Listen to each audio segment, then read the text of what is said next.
Welcome to Civics in a Year, the podcast that makes civic literacy fast, accessible, and surprisingly engaging.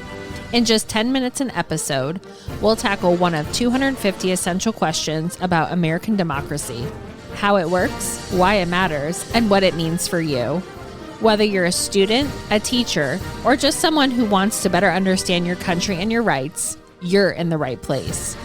Civics in a Year is powered by the Civic Literacy Curriculum from the Center for American Civics and is produced in partnership with the School of Civic and Economic Thought and Leadership at Arizona State University. Welcome back. This is part 2 of our 10th Amendment. So if you haven't listened to the part 1, highly suggest it is the episode right before. Dr. Beienberg is back with us, and in this episode, we're talking about how the 10th Amendment has been implemented throughout history. So, Dr. Beienberg, what are some ways that the 10th Amendment has been used and implemented in American history? I think the way that we might think of it is how it's been invoked, because there are some of these that the invocations have been successful and some of them very much not. So, in the 10th Amendment is a reflection of America's principle of federalism, but the question is sort of how do we enforce that? So early on, we were talking in the last session, we were talking about the congressional debates about the bank. But I think probably one of the real major early ones that I think are pretty well known, but are worth pausing on, are the so-called Virginia and Kentucky resolutions, because these articulate some of the ways that get proposed early on for how do we vindicate federalism, how do we vindicate states' rights, how do we vindicate the 10th Amendment. And so this is one where this is in response to the so-called Alien and Sedition Acts, which are sort of quasi-war policies that are passed for the quasi-war that's going on with France. And Jefferson and Madison, and so the Sedition Acts are basically regulating speech, and the Alien Acts are sort of regulating immigration in particular ways. And Jefferson and Madison both basically write a protest saying these are unconstitutional on various grounds. But one of the grounds that they focus on is they say, this seemingly violates the 10th Amendment. And then they go through and they say, and so what should a state do about it if they think something is violating the 10th Amendment, violating federalism? So most naturally today, we would say you go to the courts. Now, they're not going to cite that at this point because their fear is that the court is dominated by their political enemies and probably won't be that responsive to them. So what they propose, and they use different techniques. People will fold them together, but they're actually subtly different. Jefferson's Kentucky resolution, and this is wild to think about. He writes this while he is the sitting vice president, right? This would be the equivalent of like J.D. Vance writing a memo and laundering it through the Ohio legislature to criticize Donald Trump. Again, this is like wild to think about. The Kentucky resolution effectively says, we need to make sure that the states are taking action to stop unconstitutional stuff. And he flirts with an idea called nullification. Now, he doesn't articulate this very well.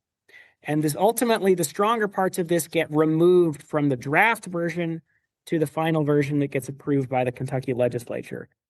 Quite likely with James Madison doing some of the, as he often does with Thomas Jefferson, hey, buddy, this is a great idea, but like, slow down here. Like, yes, we want to have the states protecting federalism, but having the possibility that the states are going to unilaterally seek to block federal policy is quite dangerous. So Madison's Virginia resolution is much more measured and says we'll take the appropriate measures. We're going to signal to other states. So Madison seemingly envisions this more as a protest. Hey, states, buddies, we're going to send you a letter from Virginia to your other states because we think the federal government is overreaching X, Y, and Z. So Madison seemingly is rejecting nullification. Jefferson is flirting with it. But Madison views the states as definitely having a role to play, but not one that is we're going to stand the state militia and shoot at federal officials, which is a possible implication of nullification, as comes out about 20 years later, during the so-called tariff nullification crisis, when South Carolina is trying to basically block particular kinds of federal tax policy. And again, we have the same phenomenon. John Calhoun is effectively the vice president, and he is ghostwriting stuff for South Carolina to stick it to his president, Andrew Jackson. which is why very quickly Andrew Jackson very famously says he's looking forward to hanging John Calhoun, his vice president. But South Carolina articulates a vision where they say, and you can go look at their ordinance of secession, where they say, we are expecting to take active opposition to make sure this federal law doesn't happen here. This isn't just simply a protest. Like, we're going to do something about it. And this gets debated in Congress. And Daniel Webster says, look, this is crazy. This is basically nullification equals civil war. Because, and Jackson, who hates, he's a states' rights guy. Jackson's very much a states' rights guy. But he says, yeah, Webster's actually right about this, because I have an oath to execute federal law if it's constitutional. Do I like this tax policy? Not really. But like, Congress passed the tax law, so I got to enforce it. I can't just have some state saying, nah, never mind, not that one, right? That's the Articles of Confederation again. And so, and Webster tells them quite bluntly, like, this is going to start a civil war. And strikingly, Jackson's effectively sort of legal right hand is a guy named Edward Livingston. But earlier he had been in the Senate and he debated this extensively. And Livingston's also important because Alexis de Tocqueville, who's like a hero among the Skettle folks, I'm a big fan of him as well. But Tocqueville is actually very strongly influenced in his constitutional thinking by Livingston, even though he hates Jackson. He thinks Jackson's a thug and an idiot and basically illiterate, doesn't like him very much. But he respects Livingston a lot. And Livingston says effectively, look, yes, I love states' rights. I was, as a young congressman, part of the defenders of the Virginia-Kentucky Resolution. This is an aside, but it's a 30-second story that's just too fun not to tell. Livingston goes on from being Congress in the 1790s to mayor of New York. One of his underlings commits financial malfeasance.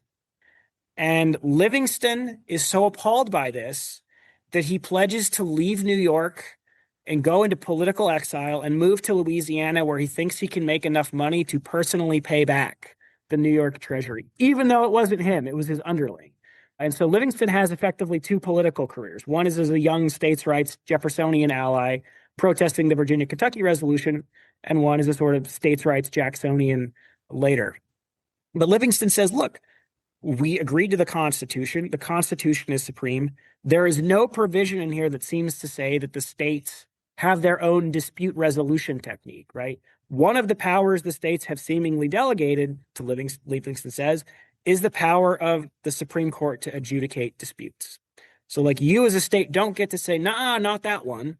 Like, you can file a legal case saying, nah, not that one, but you can't then like park your state militia and shoot at federal commerce, customs agents or tax collectors or something like that. So nullification pretty quickly falls away as being crazy. In fact, as an amusing aside, as the Confederates are seceding, they one by one will go on and say, yep, secession is okay.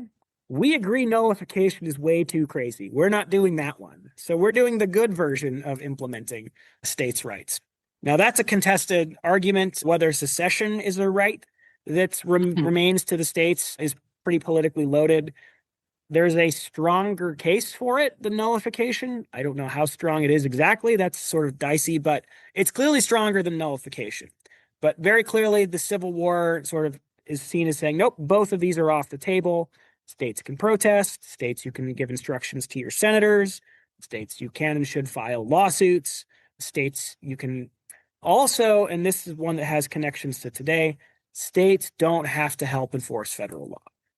So remember, we talked about with the Articles of Confederation, one of its failures is the feds had to ask the states to do their dirty work. So the argument gets built that says, nope, they have their own parallel obligations and implementation. States enforce state stuff, feds enforce fed stuff. States can help feds enforce fed stuff if they want, but they don't have to. And this comes to be called the anti-commandeering doctrine. And this comes in this earliest parts of this come before the Civil War, which I think is important to remember. We have this narrative that states' rights is basically the Southern racists. But in fact, before the Civil War, there are some northern states that are flirting with nullification. Abelman v. Booth is a Supreme Court case putting down, in which even some of the dissenters in Dred Scott are putting down and saying, no. States cannot unilaterally arrest federal agents enforcing the Fugitive Slave Act.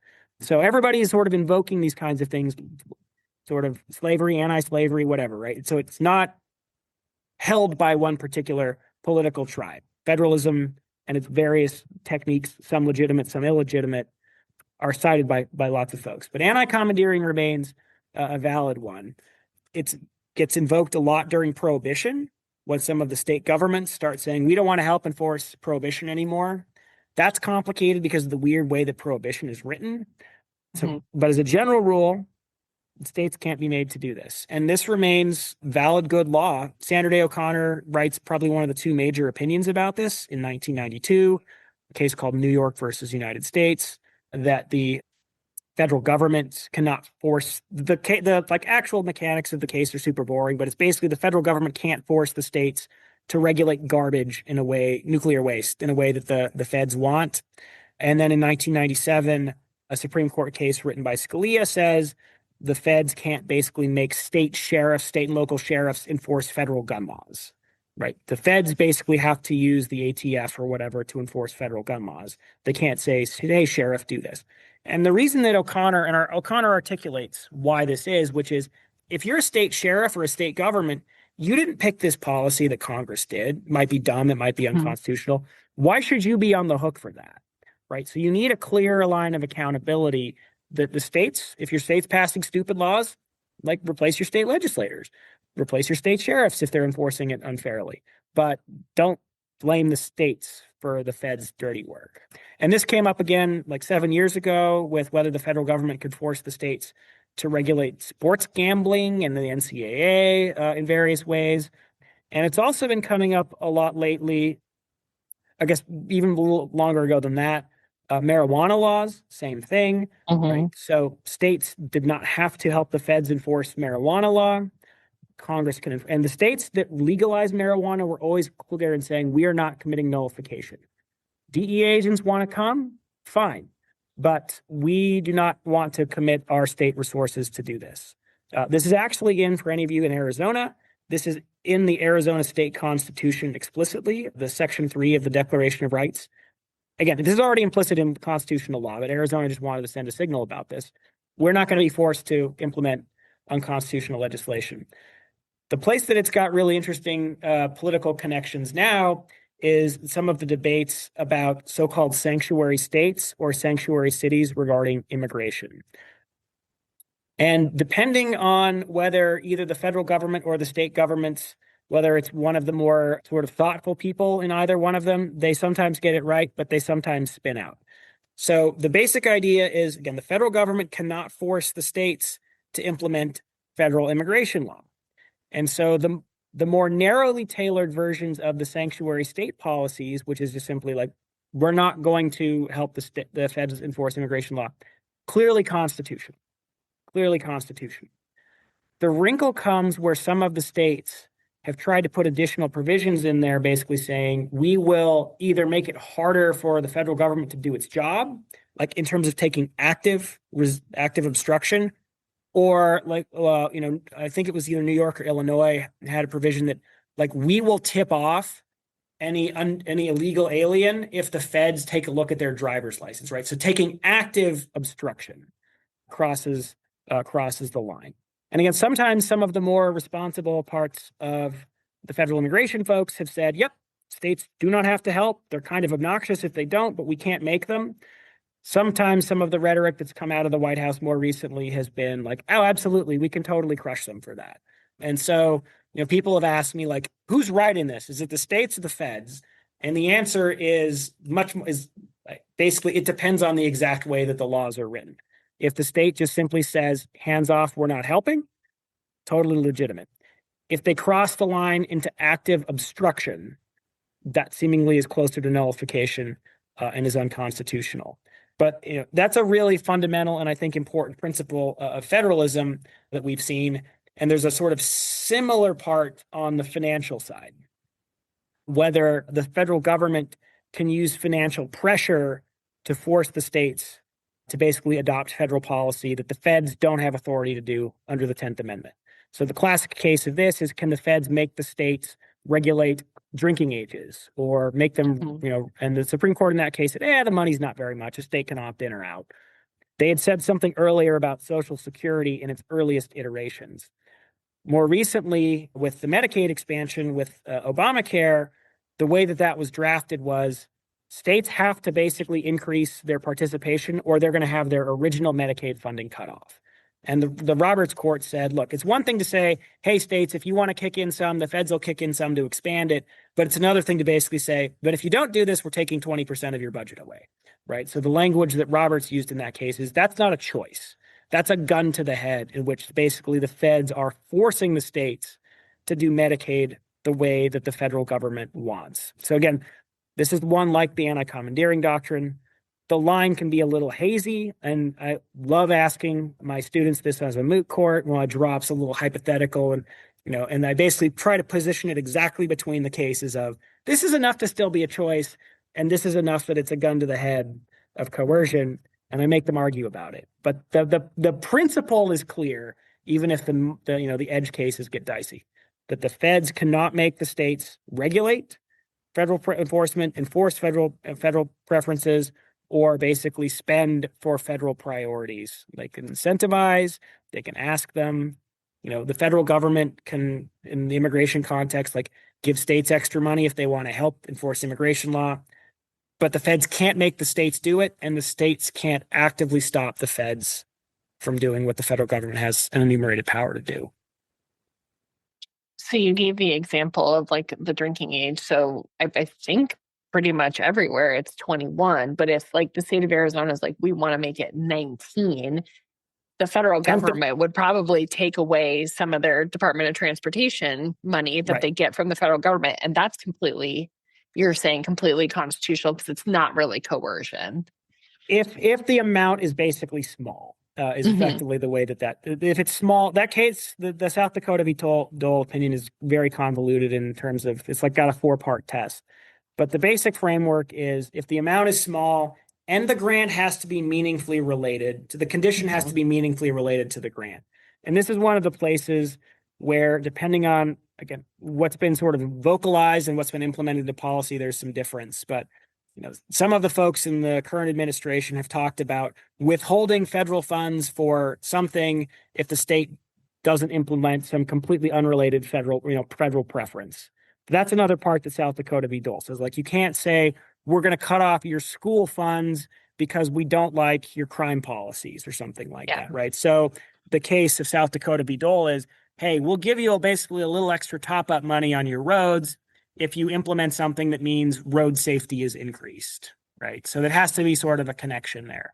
You can't just simply say, well, we're going to cut off some unrelated thing. The number has to be small, and there has to be a meaningful connection between the condition that the feds are setting and the grant. It can't just be sort of, here's a pocket of money, do what that's disconnected from what the feds are trying to do. Which again is trying to force a little bit of discipline. The states can say, yeah, we actually like this, we want this extra money, and this is not too much of a concession from us. But absolutely right. If tomorrow, you saw a similar thing with speed limits, were similarly sort of incentivized by federal funding.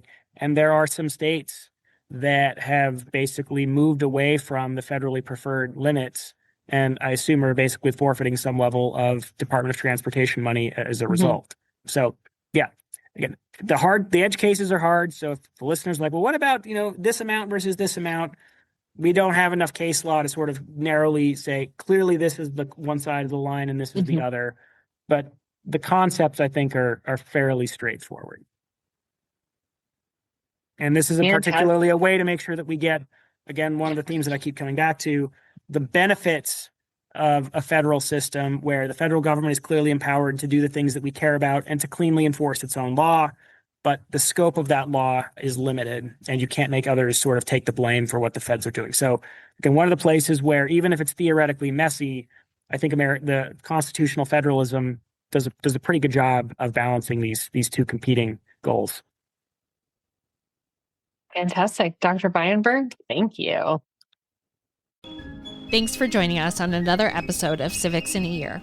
If you enjoyed this episode, be sure to subscribe and share it with someone who cares about a constitutional republic as much as you do. For more episodes, resources, and updates, follow us on social media or visit us at civics.asu.edu.